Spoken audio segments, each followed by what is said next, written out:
Welcome to the Free and Equal Network. Today I'm Christina Tobin, the founder of the Free and Equal Elections Foundation. We're here sitting today with Richard Melville Hall, also known as Moby. Moby is a world-renowned American singer, songwriter, and musician. He has sold over 20 million albums worldwide. He is known for his electronic music, his vegan lifestyle, and support of animal rights. So we're sitting here today at your restaurant. You're going to be opening up soon. It's called Little Pine. In theory. That's what it's called now. I mean, we're not going to open until May. Mm-hmm. So I also have to say, like, these are the aesthetics as we've bought the restaurant. It might not necessarily look like this in a few months when we're opening. Bought it last week, right? We bought it like a few days ago, wow. Yeah. So in theory, at some point in May, it will be open and will look a lot different. Well, congratulations. Thanks. You're definitely leading by example. You've been a vegan for 27, 28 years. I think, okay, so I became a vegan. My vegan birthday was Thanksgiving 1987. Okay. And my math is not good, so I think that's, so it'll be 28 years. The next Thanksgiving, it was 27 years last Thanksgiving. Well, great. GMOs, really a great thing. Again, leading by example, non-GMO vegan restaurant here. Mm-hmm. Measure 92 in Oregon, the labeling of GMOs, the voters almost passed that. It was so close. And with you being pro-vegan and organic, what is your feeling about labeling of GMOs and more so how you feel it's spreading across the country and the success that you think voters will have? Well, it sort of speaks to a couple of my interests. One is I've been a member of the ACLU since I was about 17 years old, and I just believe in transparency. So I don't know why labeling GMOs is an issue, because it seems like it should ostensibly be a constitutionally protected right. You know, like it's more freedom of expression than anything else. I mean, it speaks to my interest in organic farming and veganism and health, but it's also sort of an issue of freedom of speech and freedom of expression. And I find it very, very disconcerting how arbitrary and selectively and self-interestedly vested interests sort of either employ or avoid the Bill of Rights and the Constitution. You know, so like, how could it potentially be illegal to label something GMO? Like that's what it seems very un-American. You know, but then again, so does the ag-gag bill. You know, all the ag-gag bills are very un-American. You're familiar with ag-gag, where it's now, in some cases, a prosecutable offense to document the conditions on factory farms. You know, and so the whole, so for me, it's part of a disturbing trend. Definitely. I couldn't agree with you more. And also with GMOs, I am a college dropout who is a philosophy major. I'm not a scientist. So I don't know enough about GMOs to make sort of like broad, grand sweeping statements. Like I've had some friends of mine who are scientists say that, in the poor and the developing world, actually some GMOs enable the cultivation of crops that are actually helping to feed people. I don't have an opinion, but that sounds like a nice thing, as opposed to the world of like Monsanto and Roundup, where they're modifying the genetic structure of organisms in the consequences of which we just have no idea. You know, so I mean, it serves the interests of Monsanto and ConAgra, but it seems like the potential to compromise human health for generations seems at the very least worthy of like taking a step back and evaluating it more. Agree, and just labeling so we just know whether it's GMO or not, people can consciously make a decision whether they want to eat that or not. Yeah, I mean, I guess the very sort of self-evident but odd thing is if Monsanto and big ag business, if they were super confident with GMOs, they wouldn't have any issue with them being labeled. You know, that like, so it just none of it makes sense to me. And the whole like these, I mean, it's kind of remarkable in a way, like looking what happened in California and Oregon. You know, these bills or these resolutions that almost passed. Small, well-intentioned grassroots lobbyists going up against trillion-dollar corporations and almost winning. That clearly means that like the truth is on our side. Integrity always rises in the end. In theory. Here's hoping, yeah. So moving on, and I'd love to connect you with David Bronner, Dr. Bronner's Magic Soaps. He's a huge proponent for... Yeah, I've seen his op-eds in like, he's written op-eds in the New York Times. It's sort of like, he's done like op-advertising, where it's like, I've seen some like advertisements that are essentially op-eds. He sponsored our fest last year. Great man. And I've been Dr. Bronner's soap. It's one of my earliest memories as being like 3 or 4 years old, because I was raised by hippies. Like being, my mom taking me to a commune, being in like the hippie commune bathroom and like reading the soap label copy. I think they've toned it down a little bit because there was some nutty stuff on there. Like this was like the late 60s, early 70s, and they would list the things you could use Dr. Bronner's for, and one of which was birth control. I have a feeling they've removed that from the label copy. So you seem like a spiritual individual. I know that transcendental meditation, TM, has been important in your life. Can you tell us a little bit more about it and how others may benefit through using this practice, and maybe other practices you support as well? Yeah, I mean, I'm very resistant to any sort of dogma, especially if it's ostensibly an arbitrary dogma. And I'm not saying TM or other types of meditation are arbitrary dogma, but the world is such a complicated place. I feel like people should find a practice that works for them. So if someone tries TM and they love it and it resonates with them, by all means do that. But if they try TM and it doesn't work for them, do something else. The same way like some people love going to the gym and getting on a Stairmaster or an exercise bike, and some people like canoeing. They're both equally valid forms of activity, they're of exercise. The same way TM or Vipassana or Zen, there's so many different types of meditation, and I really do fully believe that like the meditation practice should serve the individual, not the individual serving the meditation practice. You read my mind right there. I was just about to say it's based on the individual, and definitely I'm with you on that as well. And so I want to move into legalization of marijuana. There's been 23 states that is, plus the District of Columbia that has passed legalization of medical marijuana. And 4 states have passed recreational use. I do feel Colorado is essentially at the forefront of this movement for legalization for recreational movement.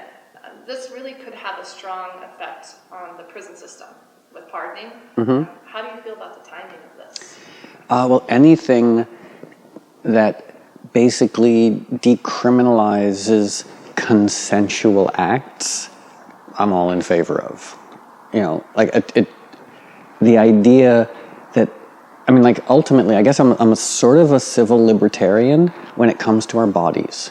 So if someone wants to fill themselves with drugs, if someone wants to get tattoos on their face, if a woman wants to take control of her own health, all these things should be like sacrosanct. And so the idea of punishing someone or criminalizing ostensibly a consensual act that only affects the person committing the act is, again, contrary to what I think this country should be about. So I'm all in favor of, I don't smoke pot. It makes me slow and stupid. And I do think what you're going to see, especially as states are strapped for cash and they start looking at the tax revenues generated in Washington State and Colorado, all of a sudden all the other states are going to be lining up to legalize recreational marijuana, not because they think it's a good thing, but because they simply think there's more tax revenue to be generated. There's definitely an individual. And, sorry to interrupt, but and when I was growing up, I had a few friends who ended up going to prison for the most minimal drug offenses. And it broke my heart. You have these 19-year-old college students being shipped off to supermax prisons because they were selling some pot or mushrooms at a dead show.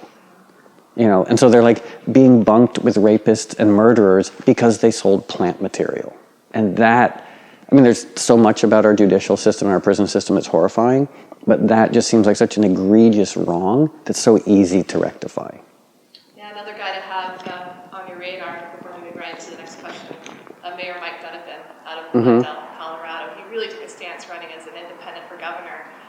His first biggest platform was if elected as an independent for governor, Mike Donovan, the mayor of Glendale, he would release everybody, pardon everyone that's in jail for marijuana for non-criminals. So, and again, right in line there. like, there's so many different ways to approach doing the right thing. You know, like, one is that as a people, we can and should do better. I'm not running for office, even though it sounds like this is a campaign speech. But the other is the costs involved. Keeping a person in prison is so expensive. And again, it's all this public money that's being funneled to small corporations, and it defeats the public good, but benefits the small corporations. And the corporations hire the lobbyists, who then maintain the status quo. And prison reform is one of those exactly. Like, there are these privatized prisons that are making money hand over fist, but paid for by taxpayers. And the taxpayers naively think, oh, they're keeping violent felons out of the general population. It's like, no, what about an 85-year-old guy who did something 50 years ago? He's not, there's no risk of releasing him. Or again, some kid who was guilty of selling pot at a concert. So pardoning and releasing people, it's the right thing to do, and would also save so much. I mean, literally, it would save billions of dollars. If every person in the prison population who had committed like a non-violent felony was pardoned and released, taxpayers would save probably getting close to like $1 trillion, which of course would bankrupt a lot of these private prisons, but I don't know, the broader good seems like it outweighs that. Well, when accountability rises in our government, I think a lot of those things will fall in place, and I'll elaborate on that towards the end of the interview. Whistleblowers, Julian Assange, Edward Snowden. Can you speak about your support for WikiLeaks whistleblower Chelsea Manning and how transparency is contributing to the global awakening? Maybe a little bit on Assange, what your take is there with Snowden as well. Yeah, well, it's hard to talk about and not just sound really self-evident, like to state the obvious, but like... However you feel comfortable. And this is such a broad statement, but the truth is always a good thing. Transparency is always a good thing. And for the longest time, vested interests, both within government and on the corporate level, have done their best to sort of whitewash things or like operate in secrecy. Tyrants, dictators, corporate boards, they don't want the public knowing what they're doing. And their biggest fear is that the terrible stuff that they're doing will come to light. So when I see like anyone documenting injustice or documenting abuse, like they're a hero. And they're making the world a better place because they're shining a light on these sort of like dark recesses that the vested interests don't ever want anyone to be aware of. So that's why I, across the board, categorically support anyone involved in that work. Yeah, thank you for your honest answer there. You are.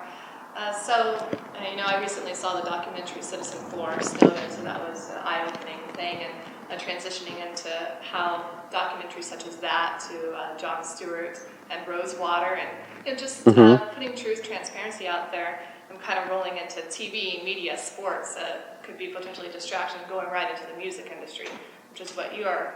And it has been said by many major artists that once they are in contract with a major label, their artist expression can be limited. And so can you tell us, you have a long-standing history in the music industry. Can you tell us your experience and how this might be changed to allow for more artistic freedom? Well, there are a lot of people who work for big record labels who are really well-intentioned, who really love music, who really want to do the right thing by the artists. But the way most recording contracts are structured, they're just awful. Financially, for example, and this is something that a lot of people might not be aware of, the way a recording contract works, like suppose if I run a record company and you're an artist, suppose I sign you and give you $100,000 to make your record. And then at some point, through record sales, you pay me back that $100,000, I still own your record. So it's kind of like a bank loaning you money to buy a house, you pay the bank back, and the bank owns your house. So the fact that artists, for the most part, don't own their recordings, even though they've been paid back countless times, it's it's so corrupt. And the fact that most musicians signed to labels don't have health insurance, whereas the people who work at the labels do. It's one of the reasons why, as the major labels fall apart, I'm not shedding any tears. I'm sad for the good, well-intentioned people who lose their jobs, but the way the major labels are structured, and also the way in which they've inhibited creative expression, they've tried to take idiosyncratic artists and sort of shoehorn them into more like a generic template. So when either the major labels have to adapt or die, which is true for all of us on a daily basis. But if the major labels die, I won't be shedding any tears, because they've been terrible stewards of music. They've treated their artists terribly. They've treated their employees terribly. So it's hard to have too much love for the big major labels. It's interesting you say how they sign the big money. Some could argue it's a bit of a compromise because whether your lyrics change or are not as strong, softly said. I find a lot of similar dynamics in the media, mainstream media arena, and how that influences our system, and of course TV reality shows of maybe no substance or little to music and the lyrics and all. So it's interesting the price that you have to pay, and seeing a lot of artists essentially handcuffed, and I feel sympathetic for those who want to get released. I mean, there are some who maybe realize they made the wrong decision, and hopefully we can break through that and give the benefit of the doubt. And I would say, all of those artists, even in our political system, I have a lot of friends who are elected representatives. They go to Washington with the best intentions, and they compromise a little bit here. And the reason for compromising is always expediency. They think to themselves, if I compromise on these 5 things, I'll get that one thing that I really want. The problem, then compromise becomes the status quo, and very few good things ever get advanced. And it becomes this culture of cynicism. And I think this is true for media, for politics, for everything, where people are just way too comfortable with compromise and being disingenuous. Because everyone in media and everyone in politics, when they present their case to the public, they'll never admit that they're compromising, even though that's what they do on a daily basis. And I feel like new media is really good at shining a light on disingenuousness. Because in the old media, it was very monolithic, and I feel like people could get away with lying or misrepresenting themselves. And now it's a lot harder for them to do. I definitely find individuals like Russell Brand coming out about Fox News, and really on one of his interviews stating how, Fox, your days are numbered. I mean, it's just the accountable media seems to be rising. I actually, in New York, had a bunch of friends who worked for Fox News. The dirty secret of Fox News, almost everyone who works there is a Democrat. Meaning on the sort of administrative side. My friends, they were not on-air talent. They worked in the back office at Fox News, and they were all left-wing Democrats who, voted for Obama. And this one friend of mine who'd been there at Fox News for a long time, simply because it paid, in media, he was like, if he's going to be an account executive, why not be an account executive? Because for him, it's he's just going to make money at his job, and he has a bunch of kids and mortgages and what have you. So he would work at Fox News because it paid well, but they would always have these conversations at Fox News, which was their demographic is dying. Fox News demographic is not being replaced. There aren't that many 22-year-old angry anti-immigrant white people lining up to watch Fox News. Their average age of their demographic is probably about 70, getting older, super angry, scared, belligerent white people, and they're all going to die. At which point Fox News hopefully will, or Roger Ailes, he's the one true believer there, and I think he's only kept alive by the fact that he hates everything. He's just this weird sort of homunculus who's just fueled by rage. He just hates everything. And at some point he'll die, and I think editorially Fox News will change quite a lot when Roger Ailes, slips in the shower and breaks his neck. Well, here's to hoping they should go in a positive direction. I'll leave it at that. I thought you were going to say, here's to hoping he slips in the shower and breaks his neck. I was like, maybe he and Clarence Thomas and Alito and some of the other Supreme Court justices could go on a golfing trip and just find themselves in a lightning storm. Yeah, I just hope it's just like great things rise and it's just simply replaced and just gradually fades out, to the next generation. And really tying back into contracts, compromising. Wanted to wrap up on, towards the end of this interview, and people in office, and couldn't agree with you more, compromising is not an option, as it is what has gotten us where we are today. And respectfully so, the party system, it just doesn't work. Since the 1890s, they have controlled us through ballot access measures and election fraud. And but before I hit that on the very end, I wanted to, equality in office is a big one. Here at Free and Equal Elections, and we all know that most of the people in office are of the male gender, both nationally and globally.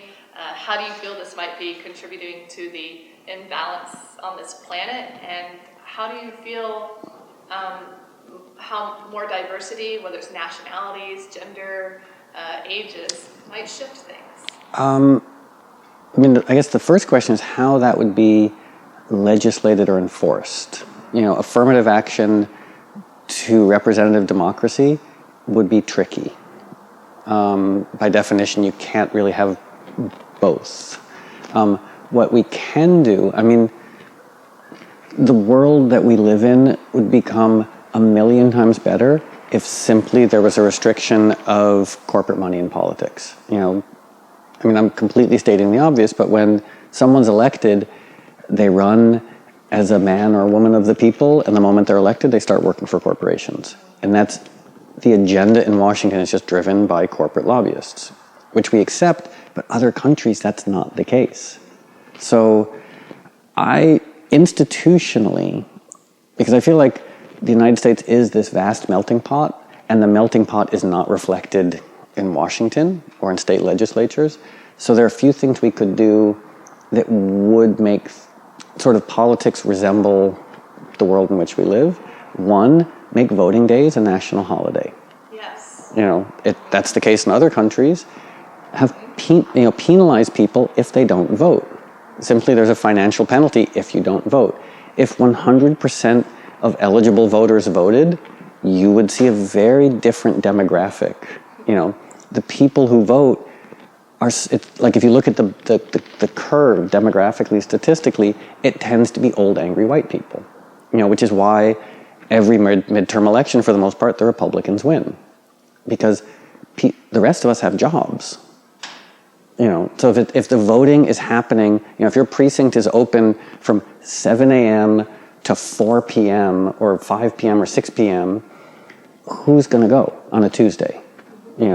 Not the parents who are trying to balance work, child, career, etc. It's going to be retired people. So you look at I remember there was one midterm election where the Republicans were we have a mandate to govern. I was 25% of eligible voters voted. How is that a mandate to govern? So that's the first thing. Is simply get everyone to vote and to step back and watch the demographics change. Another, and I don't know why this hasn't happened, let the citizens of Washington, D.C. become a state. Let them, they don't have representation. They have an observer in the House. Who cares? Let them have 2 senators and let them have a representative in the House. More people live in the district than live in Wyoming. So imagine, or simply take away federal representation for Wyoming. The district doesn't have it, why should Wyoming have it? Well, it seems like the key to making all these things happen really is getting accountable candidates, primarily independents elected into office, seeing I'm not independent-minded, accountable, that is. Yeah, I'm not personally. I think structural reforms are more important. Democrat, Republican. Clearly Republicans are. The only way Republicans win is by keeping people away from ballot boxes, or rather, keeping almost everybody except for angry white people away from the ballot boxes. You look at first off, one thing that has always seemed so strange and only the product of our founding fathers is the fact that federal elections are administered by state attorney generals.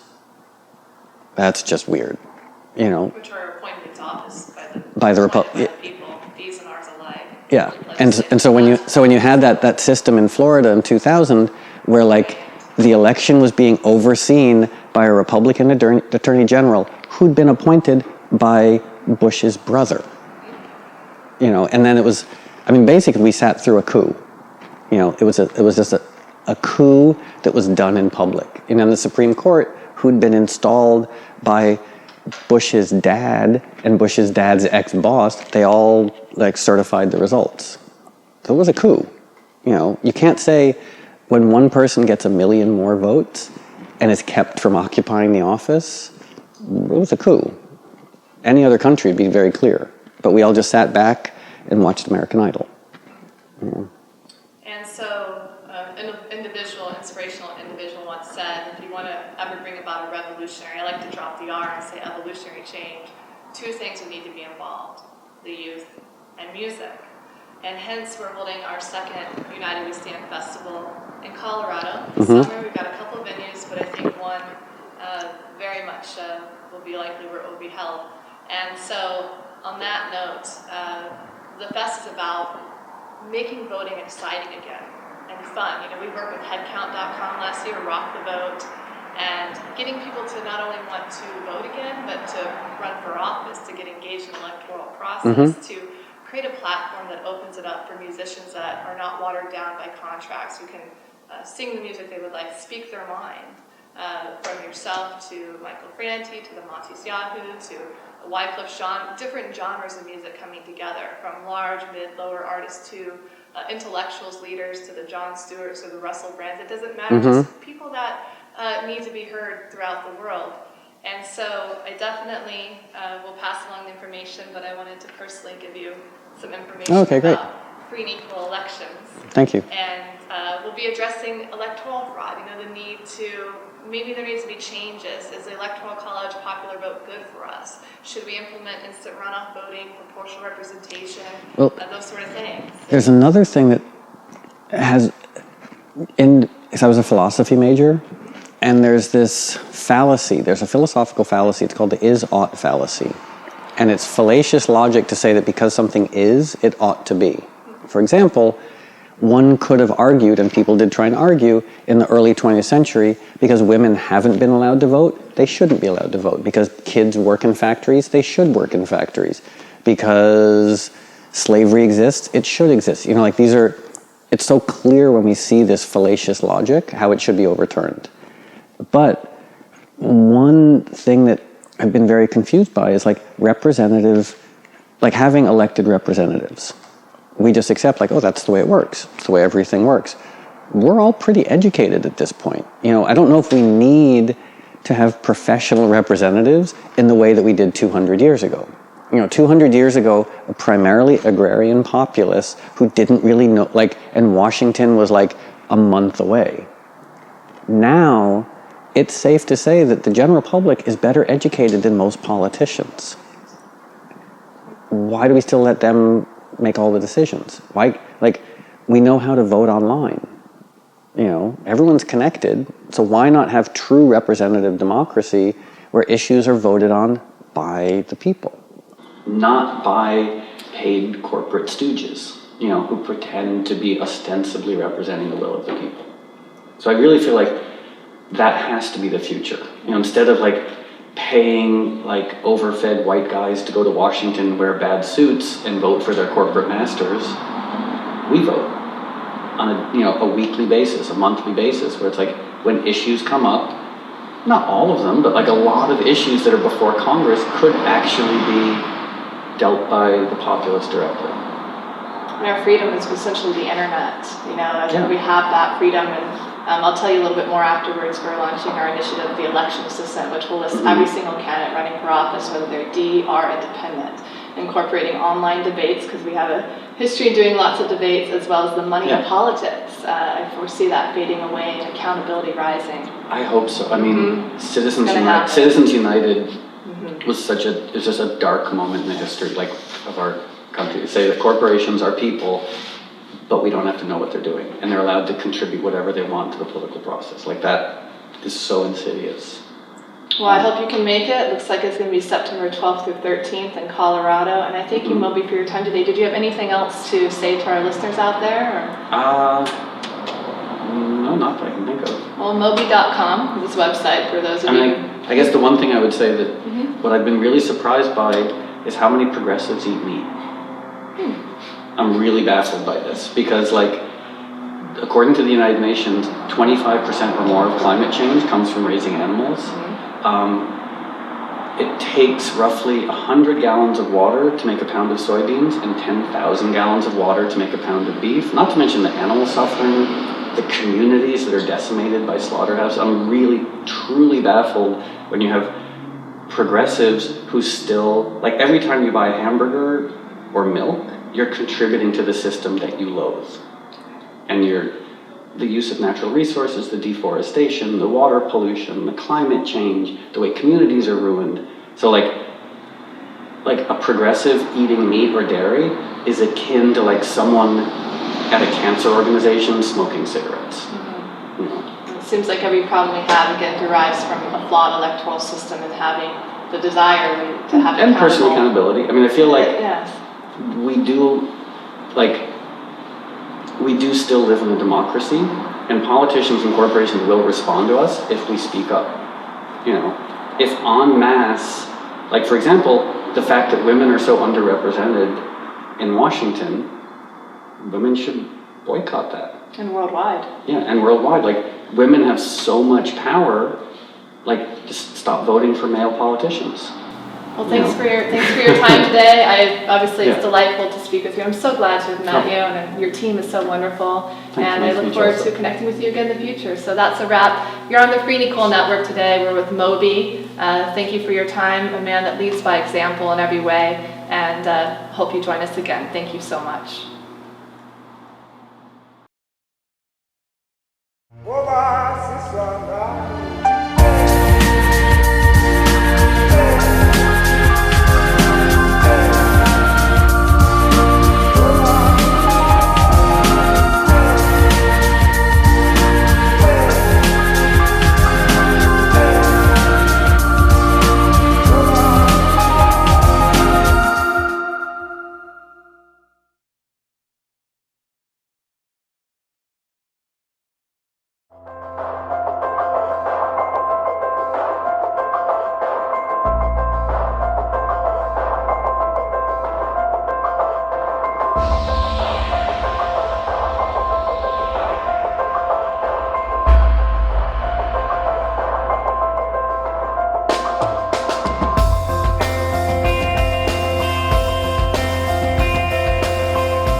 Dr. Bronner's Magic Soap is the #1 selling brand of natural bar and liquid soap in America, Japan, and Korea.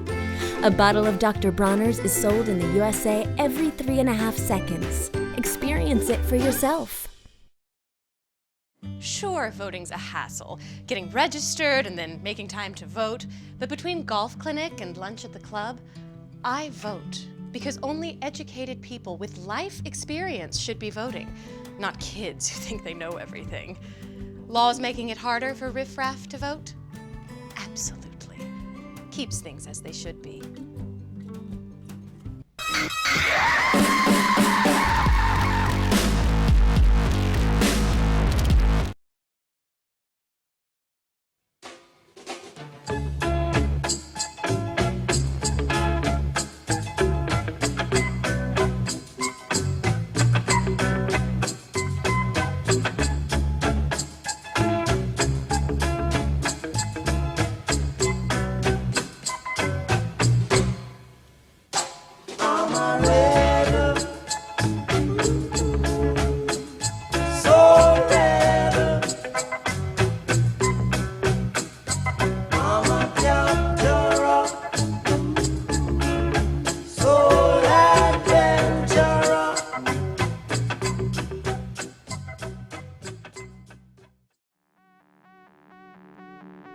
The first thing you do is ask a question, what's needed? and then provide the opportunity. What do people really want? They want camaraderie, opportunity, a place to live, a feeling of family, a community.